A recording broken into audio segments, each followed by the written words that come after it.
When I first moved into the Cedar Lake Estates community, I thought I'd finally found the perfect place to slow down, enjoy life, and let the chaos of my career fade into the background.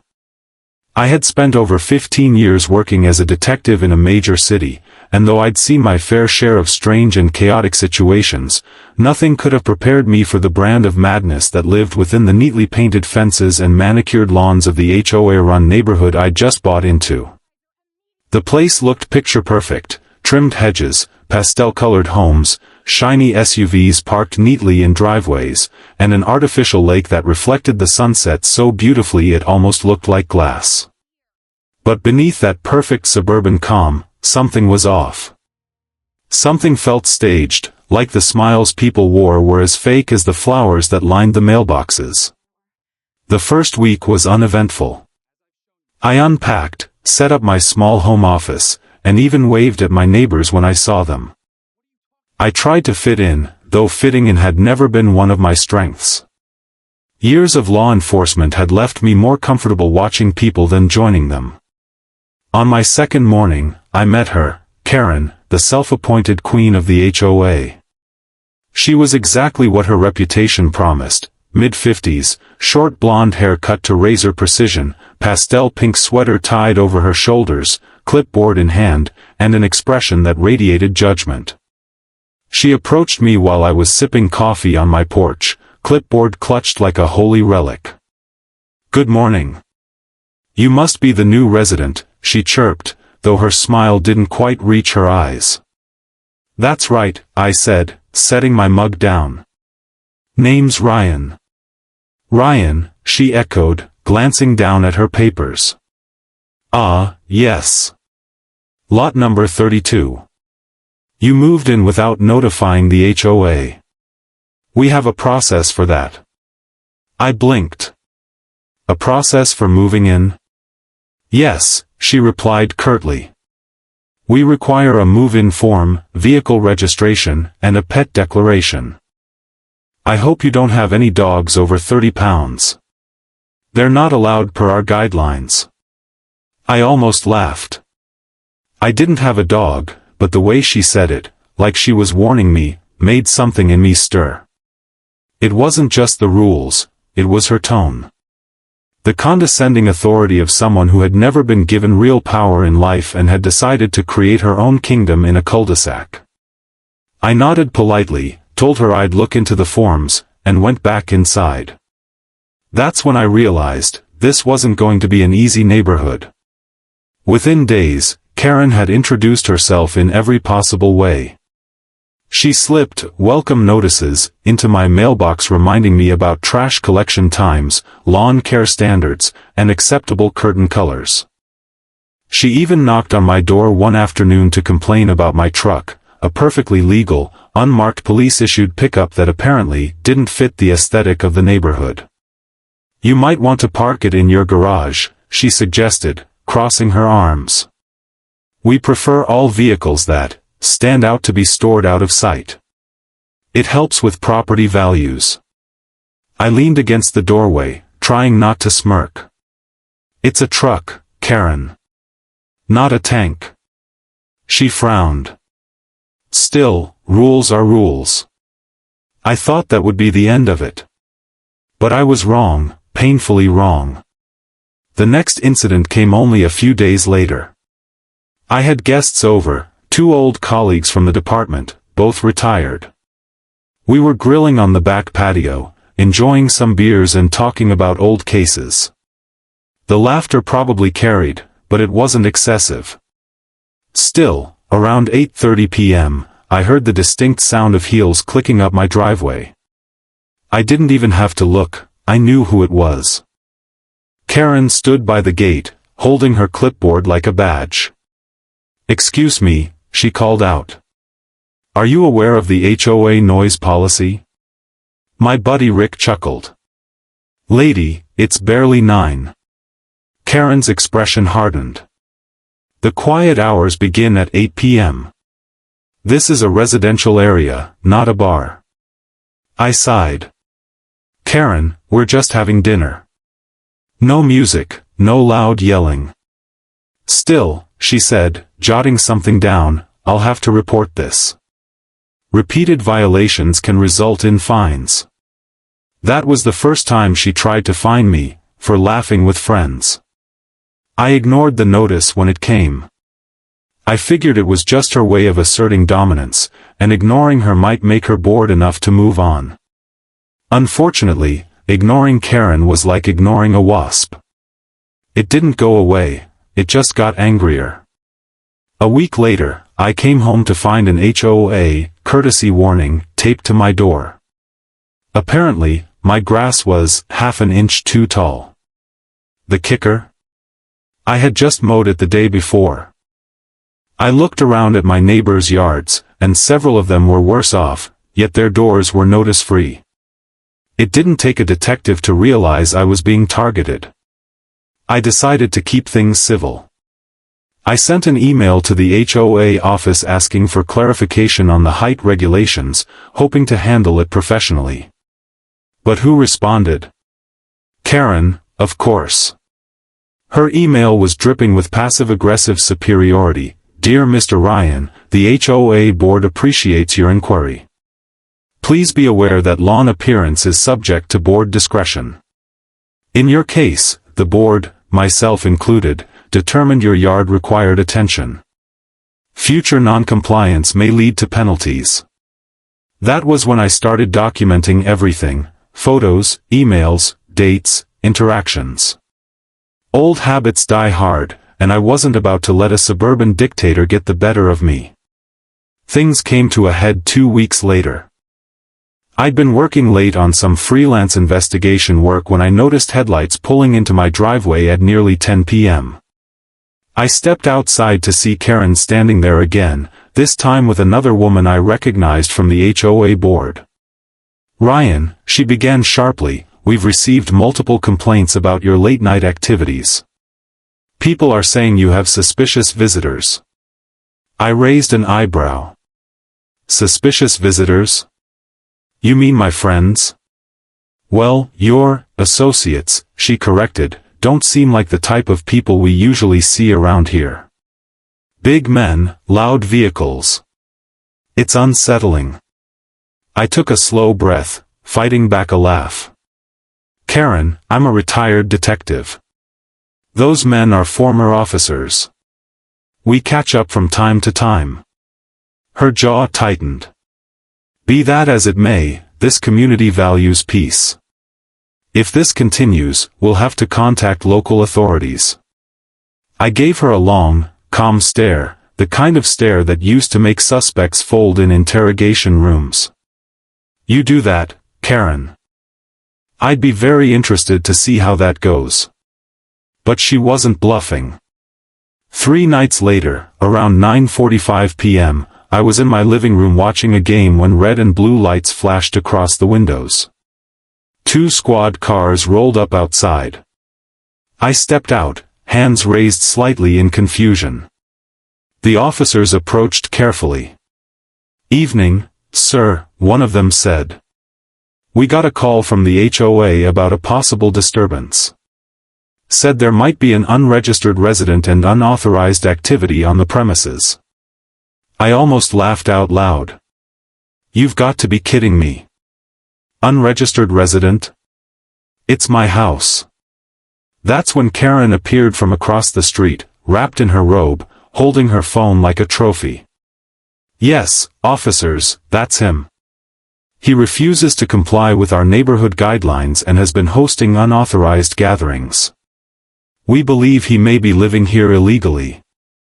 The younger officer turned to me, visibly uncomfortable. "Sir, can we just see some ID?" I reached into my pocket, pulling out my wallet slowly. But instead of just handing him my driver's license, I flipped it open to reveal my badge, clean, silver, and still shining from my last day on duty. "Detective Ryan Matthews," I said evenly. "Former Major Crimes Division. You're standing on my property." Karen froze. For the first time since I met her, she didn't have a word to say. Her smug expression melted into something that looked a lot like panic. The older officer, recognizing the insignia, nodded immediately. Understood, Detective. Sorry to bother you. We'll file this as a false report. I gave him a polite smile. No hard feelings. But you might want to note that this is the third time someone from this HOA has tried to weaponize the police over nonsense. I'll be filing a report of my own. Karen's face drained of color. I was just concerned for the safety of the neighborhood. Sure you were, I said, stepping closer. You might want to be more careful about wasting police resources. Some people might take that as harassment. The officers left, and Karen scurried back to her house like a startled raccoon. I stood there for a long moment, staring out at the lake as the flashing lights faded. I thought that would be the end of it, that showing her the badge would finally shut her down. But with people like Karen, embarrassment only fuels obsession. And I had just lit the biggest fire imaginable. After that night, I thought peace might finally return to Cedar Lake Estates. For a few days, it even seemed like it had. Karen avoided me entirely, and I didn't see her signature pastel cardigan anywhere near my property. I'd catch glimpses of her through her kitchen window when I jogged past her house in the morning, but she'd quickly shut the blinds like she couldn't stand the idea of eye contact. I assumed embarrassment had done its job. Most people, after being caught calling the cops on a retired detective, would have crawled into the shadows and stayed there. But Karen wasn't most people. She was patient. Calculating. The kind of person who didn't forget being humiliated. She stored it like fuel, waiting for the right moment to burn it back at you. That moment came sooner than I expected. About a week later, I received an official-looking envelope in the mail, the HOA logo printed in gold across the front. Inside was a Notice of Compliance Review. It claimed that the board had found multiple, ongoing violations at my residence and that a formal inspection was required within 7 days. The violations? Unapproved exterior lighting, improper vehicle storage, and suspicious use of professional equipment. That last one almost made me laugh out loud. Suspicious use of professional equipment? My office was in the house. I had a few monitors, a camera, and some surveillance software I used for private security consulting. All legal. All mine. But what bothered me wasn't the letter itself, it was the tone. It wasn't written by a generic HOA staffer. I could tell Karen had written it herself. Every sentence carried her flavor of arrogance, from the unnecessary bolded phrases to the closing line that read, "Failure to cooperate will result in escalating fines and potential legal consequences." Legal consequences. I'd dealt with criminals, gang members, and corrupt politicians. But reading that line from a suburban HOA volunteer made me realize something else entirely: power, even when small, corrupts absolutely. And Karen had found her throne. I wasn't about to play her game. I typed out a calm but firm response, attaching photos of my property, vehicle, and lighting setup. I reminded her that any inspection without probable cause or consent would constitute trespassing. I copied the HOA's official lawyer on the email, just to make sure it didn't get lost. 2 hours later, I got a reply. Per HOA guidelines, your refusal to cooperate will be documented. The board will proceed as necessary. Thank you for your attention. No signature. No name. But I knew who wrote it. The following day, I installed a small camera on my front porch and another above my garage. Old habit, maybe, but I didn't trust that Karen wouldn't try something behind my back. And, sure enough, she did. That Friday, I came home early from a consulting job downtown. As I pulled into the driveway, I spotted 2 people standing by my front gate. One was Karen, clipboard as always, and the other was a man in a cheap suit, holding a camera and wearing an HOA visitor badge. They were taking pictures of my yard. I got out of the truck and called out, "Can I help you?" Karen jumped like she hadn't expected me home so soon. "Oh. Ryan," she said, voice syrupy sweet. "We were just performing a visual inspection for the HOA records. Nothing to worry about." "On my property?" I asked, stepping closer. "Because that gate they're standing behind? That's private land." The man in the suit looked uncomfortable. Ms. Karen said this was community space." "Wrong," I interrupted. "You're about 10 feet over the line. Leave now, before I call the police for trespassing." Karen's face turned crimson. "You can't threaten HOA officials. We have the right to inspect any violations. Not without notice." "And not without consent," I said, pulling out my phone. "Would you like me to show you the county property map? Or maybe I should just call the same police you tried last time." The man took a nervous step back. "Let's go, Karen," he muttered. "We got what we need." Karen glared at me before storming off, her heels stabbing the pavement like miniature daggers. As she disappeared down the sidewalk, I exhaled slowly. This wasn't just about grass height or trucks anymore. This was personal. She was trying to provoke me into losing my temper so she could paint me as the aggressor. But I wasn't going to give her that satisfaction. Over the next week, things got petty, ridiculously petty. I started receiving multiple violation notices per day. One for my garbage bin being visible on collection day. Another for a non-compliant mailbox paint shade. She even sent a notice because my porch light was too bright. Each notice came with a fine. The total was climbing past $2,000 in fake HOA penalties, all of which I ignored. Then the neighbors started changing. Not all of them, but enough to notice. The friendly waves became cautious nods. Conversations that used to start with, "Welcome to the neighborhood," now ended abruptly. Someone even started a rumor that I was under investigation. I caught wind of it from a kind older couple across the street, the Jenkins family, who'd lived there for over a decade.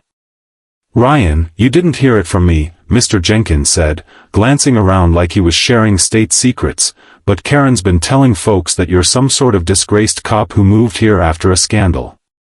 I let out a slow laugh. "Of course she did. She even said the police came because of your record. That one burned. It wasn't just a lie, it was defamation. I'd left the force honorably, with commendations, after a line-of-duty injury that still made my shoulder ache on cold days. But Karen didn't care about truth, she cared about control.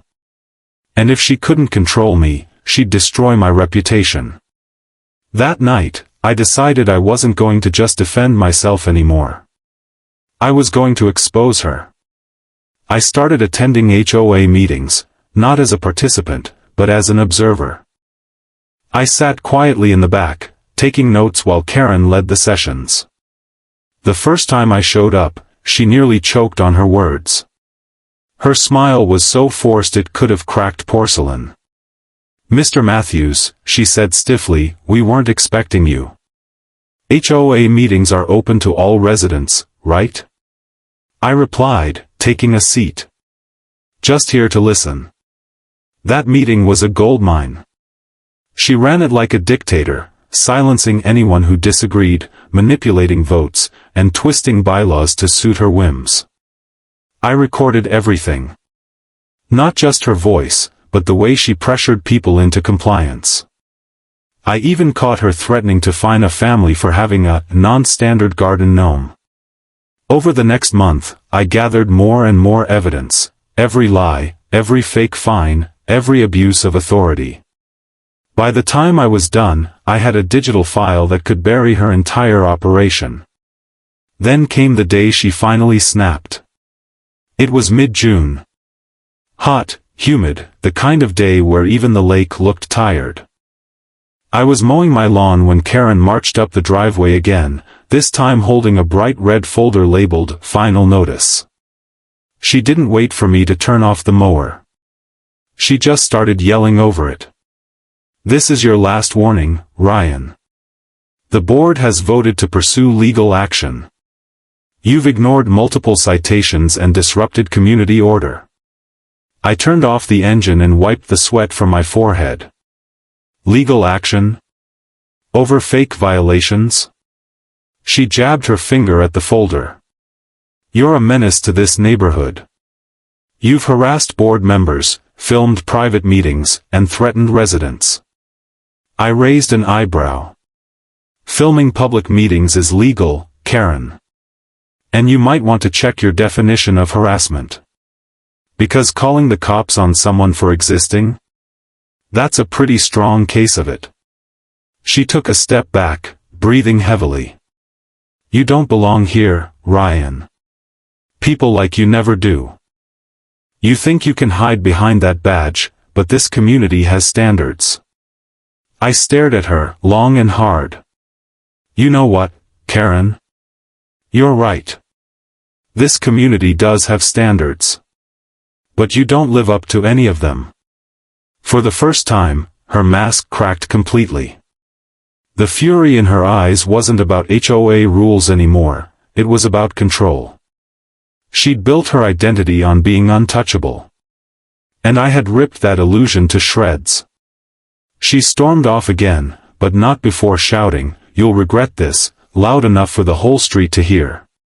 That night, I caught movement on my security camera around midnight. A shadow near my gate. When I checked the footage, I saw someone slipping an envelope through my mailbox slot. The next morning, I opened it. Inside was a single sheet of paper. "This is your final warning. Leave Cedar Lake Estates or face consequences beyond the HOA." No signature. No name. Just typed words. That was when I realized, Karen wasn't just angry anymore. She was desperate. And desperate people make dangerous decisions. I took the letter straight to the police department downtown. I still had friends there, including Captain Hayes, my old commanding officer. When he read it, his expression darkened immediately. "Sounds like a threat to me," he said. "You want us to handle it?" "Not yet," I replied. "Let's give them enough rope to hang themselves first." Hayes grinned. "Still the same old detective, huh?" I smiled faintly. "Always." Over the next few days, I set a trap. I filed a formal complaint with the County Housing Authority, attaching all the evidence I'd gathered, recordings, photos, documents, and the threatening letter. I copied the HOA's Regional Oversight Board, the police department, and even a local news reporter who covered community corruption stories. Then I waited. It didn't take long. Within 48 hours, Karen received notice that an official investigation had been launched into Cedar Lake Estates HOA for misuse of funds, harassment, and illegal conduct. The fallout was immediate. Neighbors started whispering again, but this time about her. Some even came to me privately, thanking me for standing up to her. Turns out, I wasn't the only one she'd been bullying for years. Karen tried to rally her board, but they turned on her the moment investigators arrived. She was suddenly alone, stripped of power, reputation, and the illusion of control she'd clung to so tightly. I thought that would be the end of it. But the thing about people like Karen? They never go quietly. The storm didn't hit right away. It started quietly, the way most dangerous things do, in whispers, half-truths, and strange little changes around the neighborhood. For the first few days after the investigation notice went out, Cedar Lake Estates was unnaturally calm. The morning air was lighter, almost relieved. People smiled again when they saw me, and the usual stream of HOA emails dried up. For the first time since I'd moved in, I thought maybe, just maybe, the madness was over. But peace in this place was like a mirage. The closer you got to it, the faster it vanished. 3 nights after the investigation began, I woke to a noise, faint, metallic, coming from outside. My instincts kicked in immediately. I grabbed my flashlight and slipped quietly through the front door. The moonlight painted the street in silver and black, and that's when I saw it. The side of my truck had been keyed, long, jagged scratches carved deep into the paint. Someone had written the word "rat" across the driver's door. I stood there, jaw tight, scanning the street. A few houses still had lights on, but no one was outside. My porch camera had been turned slightly off angle, just enough to miss whoever did it. That wasn't random. Someone knew exactly what they were doing.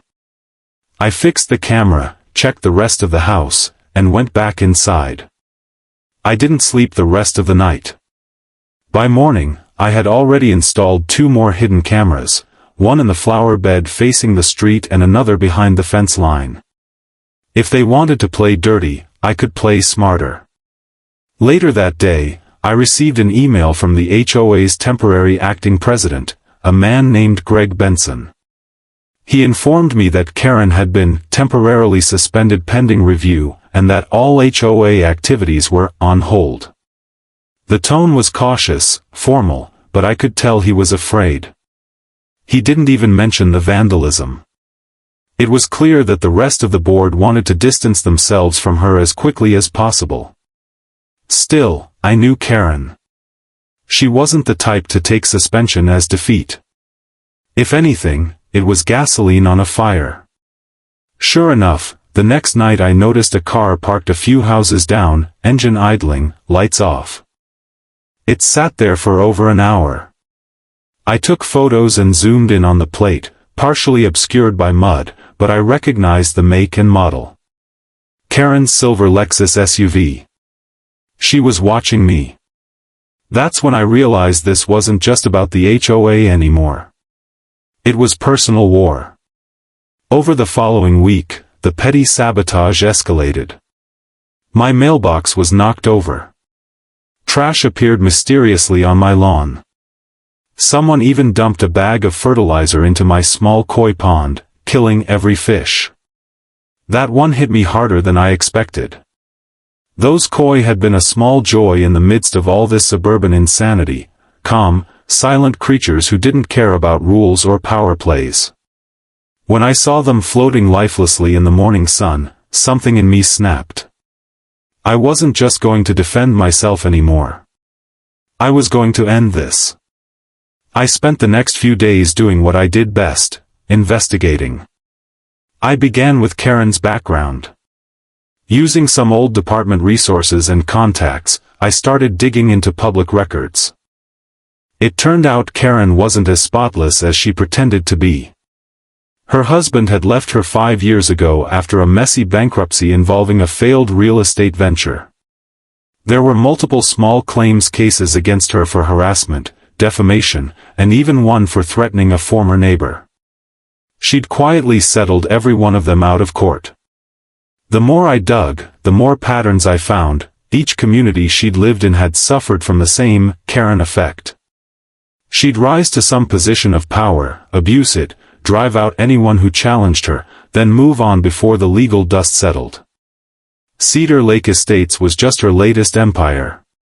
But there was more. During my research, I uncovered financial discrepancies in the HOA's public records, money missing from the maintenance fund, unexplained payments to consultants, and inflated invoices from landscaping companies that didn't seem to exist. Karen had been funneling HOA money into personal accounts.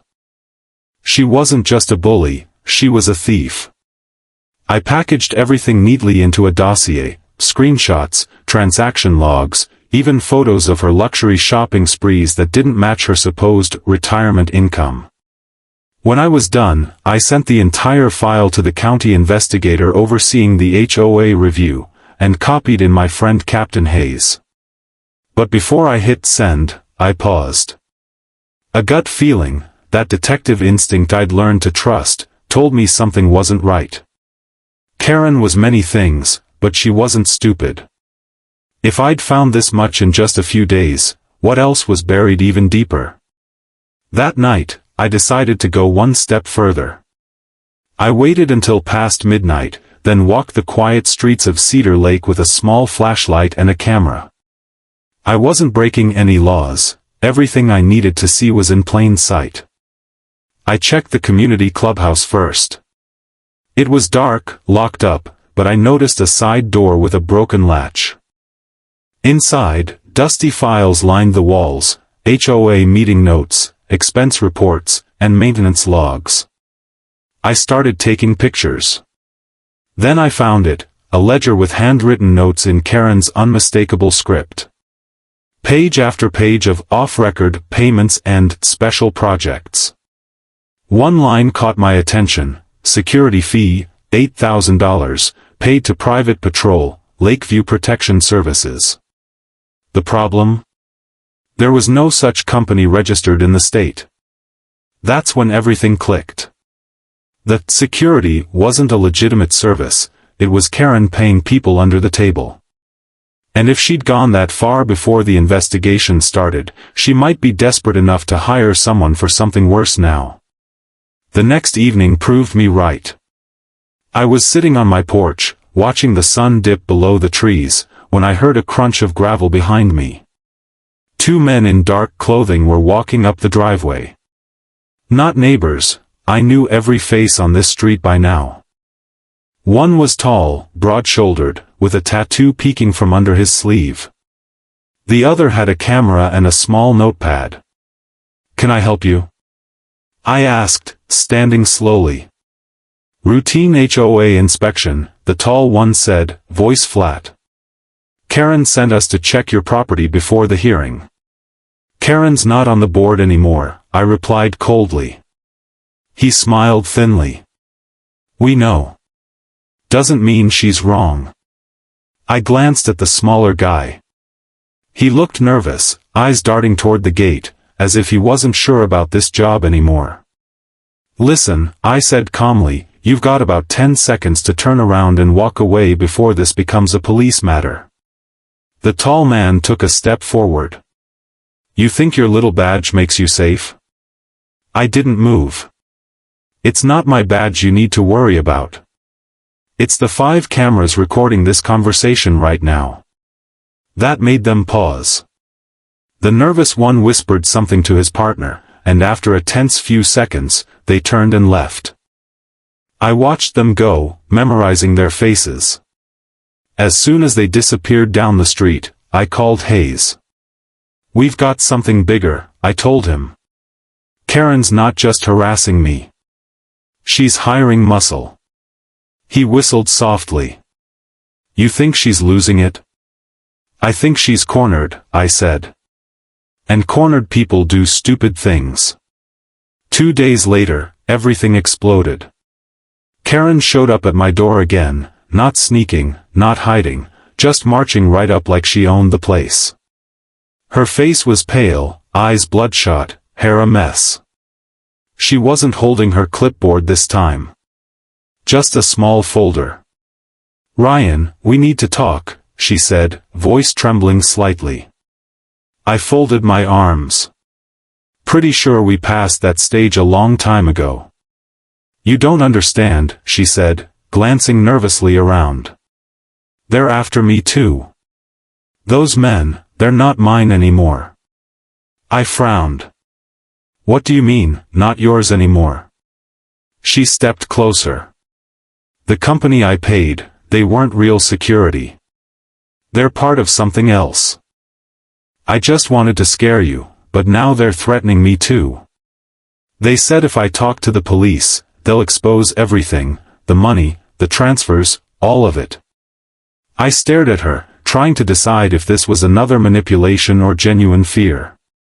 For once, she looked human, terrified, broken, her carefully constructed world collapsing around her. "Karen," I said quietly, "how much money are we talking about?" She hesitated, then whispered, "Over 200,000. I exhaled slowly. This wasn't an HOA scandal anymore. This was criminal embezzlement. Okay, I said, softening slightly. You're going to give me everything, every document, every receipt, every name. Then you're going to call the investigator. I'll make sure you're protected. She nodded, tears starting to form. I didn't mean for it to go this far, Ryan. I just wanted respect. Control. I thought if I ran things perfectly, people would fear you. I interrupted. Her lips trembled. Obey me. Before I could respond, a car screeched to a halt outside. We both turned. It was the same silver SUV from before, but the driver wasn't Karen. Two men jumped out. The tall one from earlier and another guy with a shaved head. Inside. I hissed, grabbing her arm. We ducked into the living room just as the first gunshot shattered the front window. Karen screamed. I shoved her to the ground and crawled toward the hallway, pulling my old service pistol from the drawer. The shots stopped, replaced by heavy footsteps outside. They were trying to scare us, but they didn't know who they were dealing with. Stay down, I ordered. I waited, counting the seconds between sounds, then moved toward the side window. The two men were circling the porch. I aimed low and fired once, a warning shot into the ground. They bolted immediately, jumping back into the SUV and tearing off down the street. Silence returned, broken only by Karen's ragged breathing. She looked at me with wide, tearful eyes. You saved me. I didn't answer. I was already dialing Hayes. Within minutes, squad cars flooded the street. The officers secured the area, and I handed over the evidence, the folder Karen brought, the camera footage, the emails, everything. Karen was taken into protective custody that night. When Hayes showed up, he clapped a hand on my shoulder. Hell of a mess, Ryan. But you did good. I glanced at the broken window, the glass glinting under the streetlights. Yeah, I said quietly. But it's not over yet. Because deep down, I knew this wasn't just a random scheme gone wrong. Someone else was pulling the strings, someone higher, someone who had been benefiting from Karen's chaos all along. And I was going to find out who. That night changed everything. The sound of those gunshots still echoed in my mind long after the flashing police lights faded from the street. Cedar Lake Estates, once a picture-perfect slice of suburban calm, was now a crime scene. Neighbors peeked from behind curtains, whispering into phones, pretending not to watch as Karen was escorted into the back of a squad car. Some looked shocked. Others, though, looked relieved. It was as if the entire neighborhood had been living under her shadow, and seeing her crumble made them breathe again. But I wasn't breathing easy, not yet. Because everything about that attack felt wrong. The timing, the execution, the professionalism, it didn't fit the pattern of a desperate HOA president trying to cover her tracks. Those men weren't random thugs. They moved with precision. And whoever hired them wasn't afraid of the law. That realization sat heavy in my gut. This was bigger than Karen's personal greed. Someone else had something to lose if the truth came out. The next morning, I drove downtown to the county investigator's office. The building was sterile, gray walls, echoing halls, the faint hum of fluorescent lights. Investigator Collins, a lean man with sharp eyes and a permanent scowl, was already waiting for me. Detective Matthews, he said, extending a hand. Or do I call you Mr. these days? Ryan's fine, I replied, shaking his hand. He motioned for me to sit. We've gone through the materials you sent, the forged invoices, the unregistered companies, the payments. It's solid work. But there's something strange here. You see this? He slid a paper toward me, a financial summary. Some of those fake vendors have connections to a construction firm called Blue Horizon Developments. I scanned the document. The name didn't ring a bell. Never heard of them. They handle most of the HOA's larger contracts, road resurfacing, landscaping, community maintenance. But here's the thing, Blue Horizon's registered owner is a shell. No employees, no offices. Just a post office box. I leaned back, the pieces starting to click together. So Karen was laundering HOA funds through fake companies, and Blue Horizon was the main funnel? Exactly, Collins said. And we traced deposits from that account to another entity, Bayview Holdings. That one's real. Guess who sits on its board? He slid another sheet across the table. Greg Benson. The same Greg who'd sent me the acting president email. Unbelievable, I muttered. Collins nodded grimly. Karen wasn't the mastermind. She was the face. Benson's been embezzling HOA funds for years, using her as a smokescreen. The moment she got caught, she became expendable. And those men who attacked us? I asked. Probably hired by Benson's side network. He's got a private security contact in the city, ex-contractor types. Off the books. That explained everything, the precision, the tactics, the timing. Karen had been a pawn in someone else's game, and when she'd become a liability, Benson decided to erase both of us in one move. Where is he now? I asked. Disappeared this morning, Collins replied. His office is cleared out. We've got an alert out for his vehicle, but it looks like he planned this. I exhaled sharply. He's not running. Not yet. He's still got something to lose. And I was right. That evening, I returned home to find an envelope taped to my door, just like before. Inside was a single sheet of paper. You should have stopped digging, detective. Last warning. No signature. No threats. Just that one line, typed in all caps. The arrogance of it made me smile, a small, bitter grin.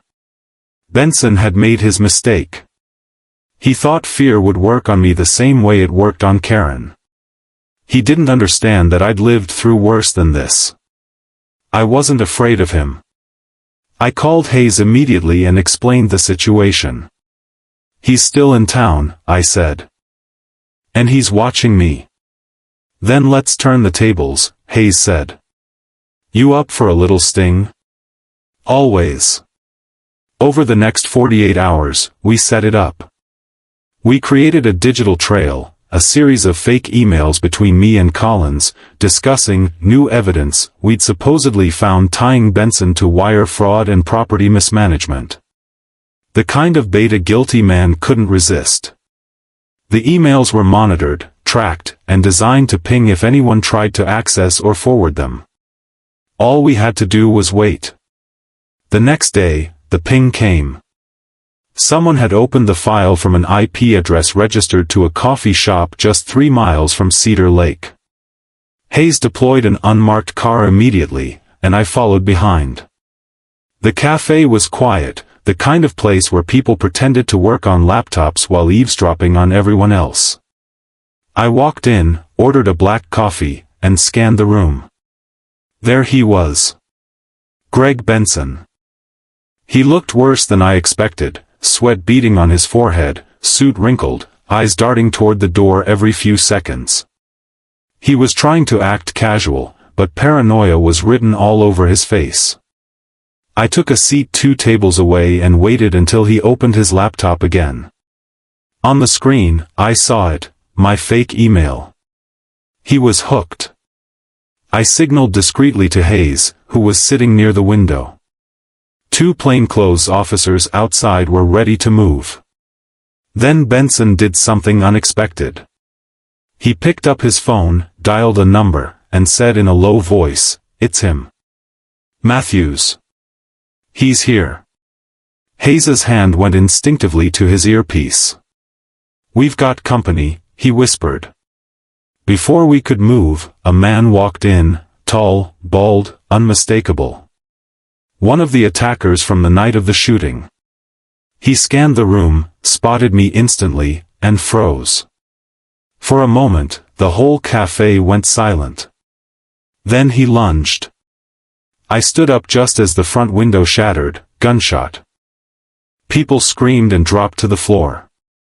Benson tried to run for the back exit, but Hayes tackled him before he made it 3 steps. I dove behind a table, drawing my pistol as the shooter fired again. The bullet tore through a stack of chairs inches from my head. Hayes shouted, "Police! Drop it!" The man hesitated, then bolted out the door.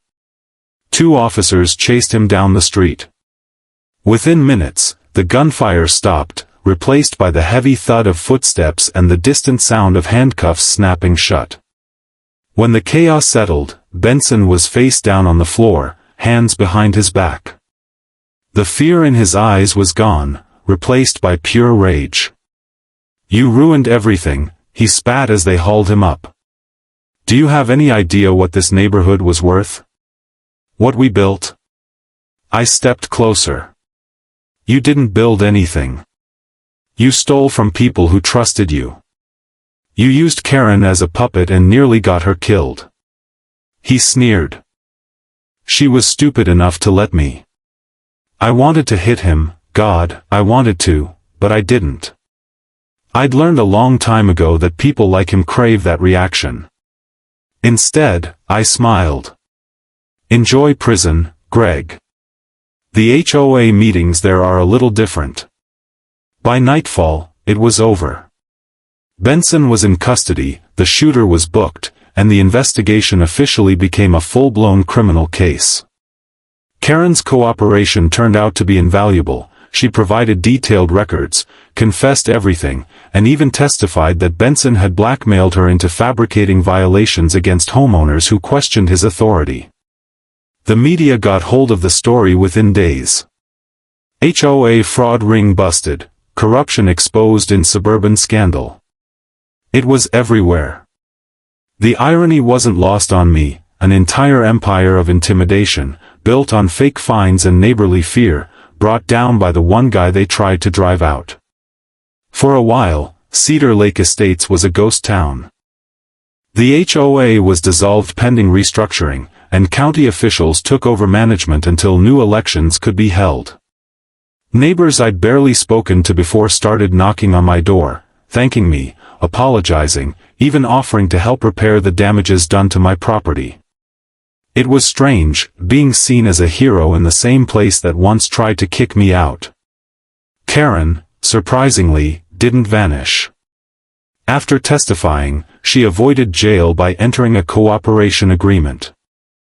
I saw her once, weeks later, sitting by the lake she'd once claimed to control. No clipboard. No pastel sweater. Just a lonely woman staring at the water, as if trying to find the reflection of the life she'd lost. She didn't see me. Or maybe she did and just didn't want to. I didn't hate her anymore. Pity, maybe, but not hate. Because when you strip away the arrogance, the gossip, and the power trips, Karen was just another person who got lost chasing control.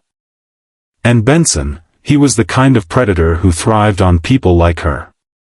The system they built was toxic, but it was built on fear. And once fear is gone, everything else collapses. Still, part of me couldn't rest. There were too many details, too many names that hadn't surfaced yet. The money Benson moved couldn't have disappeared overnight. Somewhere out there, others had profited from his scam. I wasn't officially on the case, but I couldn't help digging a little more in my spare time. Old habits die hard.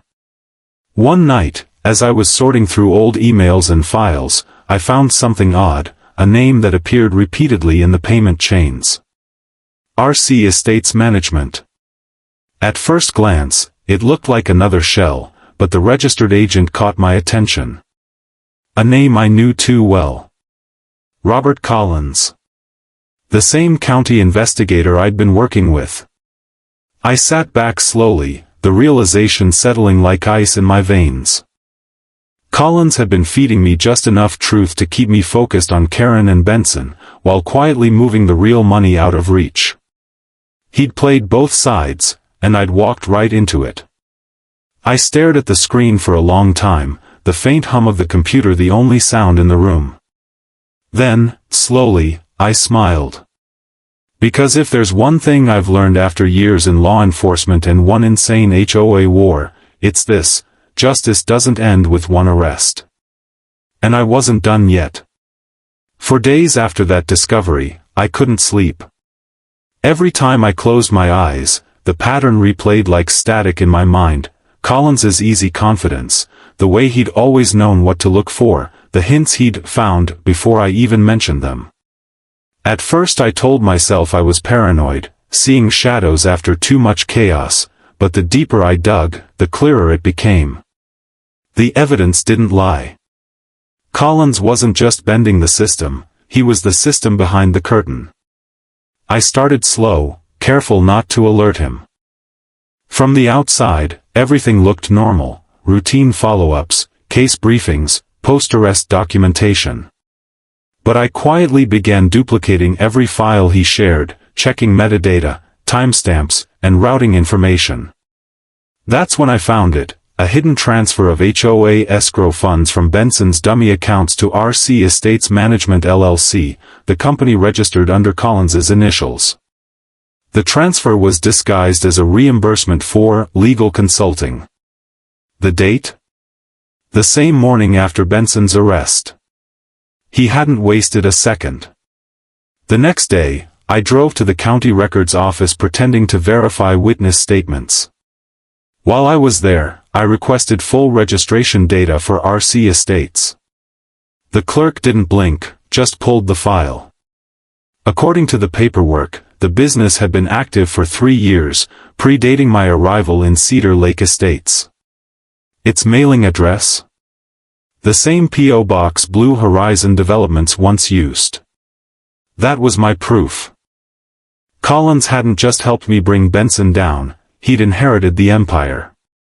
I sat in my truck outside the building for nearly an hour, staring at the file in my lap. The betrayal stung more than I wanted to admit. I'd trusted the man, worked side by side with him. He'd even covered me during the cafe shootout. And all the while, he'd been picking the bones clean from the carcass of a collapsing scam. Part of me wanted to go public immediately, blast it out, call internal affairs, tear him down in the open. But I knew Collins too well. He was smart, cautious, and deeply connected. If I came at him head-on, he'd bury the evidence before the ink dried on my report. So I decided to play his game. Over the next week, I constructed a new identity online, a supposed property developer interested in acquiring Cedar Lake's vacant parcels for community expansion. I built the profile from scratch: website, business filings, even a fake LinkedIn account populated with endorsements from fabricated colleagues.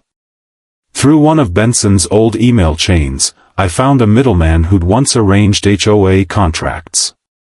Using my alias, I reached out and mentioned RC Estates by name. 2 days later, I got a reply. "We might be able to make something work. The guy handling those properties is selective. What's your budget?" Bingo. We arranged to meet at a marina restaurant 20 miles out of town, neutral territory. I arrived early, wearing a plain gray jacket and dark sunglasses, the kind of forgettable outfit I used when working undercover. 10 minutes later, Collins walked in. He didn't recognize me immediately. My hair was shorter, beard trimmed differently, posture deliberate. But when he sat down across from me and started talking numbers, I heard the same clipped tone he always used in interrogation rooms. "RC Estates handles assets tied to several communities," he said smoothly. "We work in development, restructuring, HOA rehabilitation. Our services are discreet." "Discreet's what I need," I replied in a lower register. The Cedar Lake projects got bad publicity. I want to make sure ownership stays off the record until things cool down. Collins nodded, tapping his pen. That can be arranged. We have experience with sensitive properties. I leaned forward, feigning interest. And how's that done? Hidden LLCs? Blind trusts? His eyes flicked toward the waiter before returning to me. Something like that. He was biting. Slowly. Then I pushed. I heard about what happened to Benson, I said casually. Shame. Word is, his assets were frozen before he could transfer them. Someone must have been faster. For a split second, Collins's expression faltered, just enough to confirm it. That's business, he said finally, smiling again. You win some, you lose some. I grinned back. I prefer to win. We closed the conversation politely, each pretending to trust the other. But as soon as he left, I transmitted the entire audio recording to Hayes. Every word, every inflection, proof that Collins was involved in the same web he'd claimed to expose. Hayes didn't say much when he called back, but I could hear the disbelief in his voice. Ryan, you sure about this? Check the transfers. You'll see. By morning, he did. The forensic audit confirmed everything: money laundering, contract manipulation, insider asset flipping. Collins had engineered the cleanup operation after Benson's arrest to funnel seized funds through his company. It was brilliant, in a twisted way. While the world was celebrating justice, he'd been writing himself a golden check. We filed the report with the district attorney under sealed classification. Internal Affairs launched a quiet probe. But I knew Collins, he'd sensed the shift. The man had an instinct for danger. If we wanted him caught red-handed, we needed him to act before realizing the walls were closing. So I gave him an opening. That evening, I emailed him from my alias again, pretending interest in transferring a down payment for a Cedar Lake land acquisition. The amount? $200,000, wired from an account traced by Hayes's unit. Within hours, Collins responded, funds received. Pleasure doing business. Expect the deed transfer soon. Gotcha. The next morning, Hayes and 2 federal auditors raided his downtown office. What they found sealed his fate: ledgers, offshore access codes, and a digital wallet containing over $3 million in embezzled HOA assets. Collins was at his desk when they arrived, calm, composed, pretending surprise.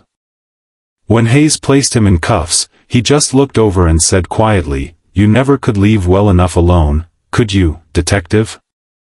I met his stare. Guess not. The news broke by sunset. County investigator arrested in HOA fraud expansion scandal. The story exploded even bigger than Benson's case. For weeks, it dominated local headlines. People couldn't believe it: the man who'd led the cleanup was the dirtiest of them all. After the dust settled, the state appointed a temporary trustee to handle every affected HOA, starting with Cedar Lake Estates.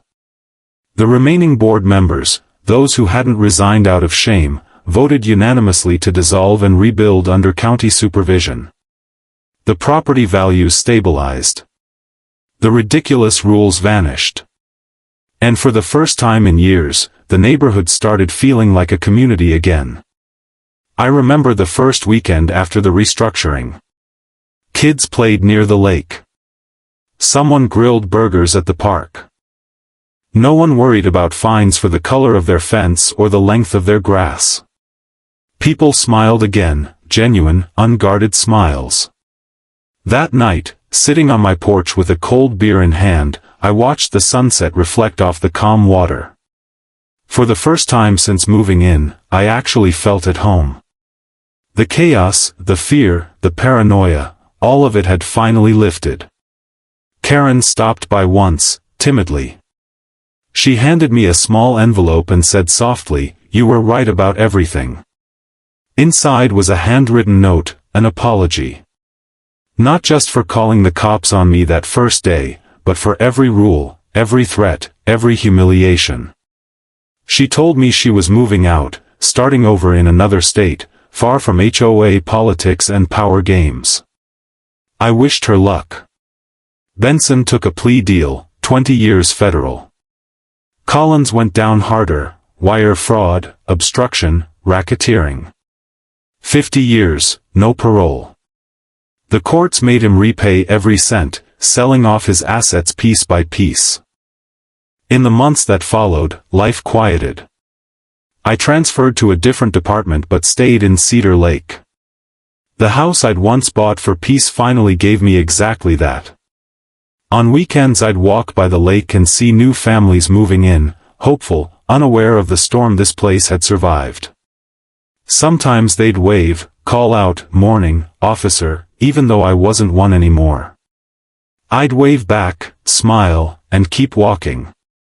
Because this wasn't about badges or authority anymore.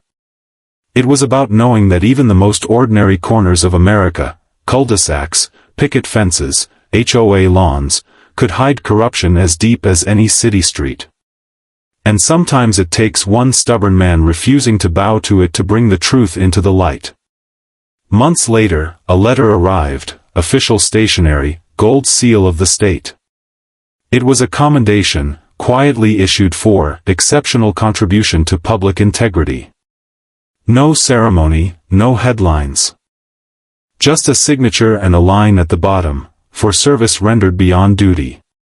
I framed it, but not because of pride.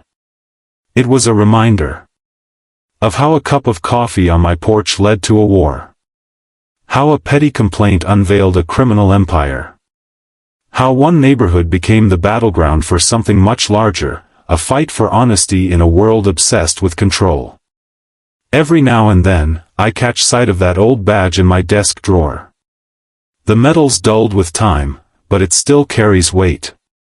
When I hold it, I remember the moment Karen froze, the moment Benson fell, and the moment Collins's mask cracked. 3 layers of power, peeled away until nothing but truth remained. And I realize something else: justice doesn't always roar in courtrooms or flash across news banners. Sometimes it's quiet. It's a man sitting on his porch, watching the lake he fought to protect, knowing the darkness has finally burned out.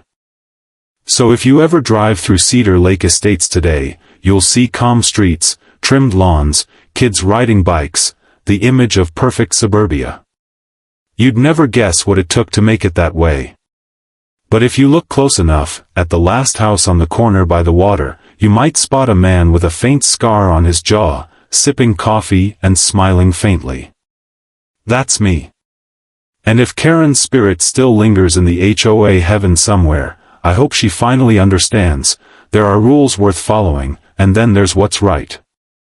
Because when the two clash, right always wins.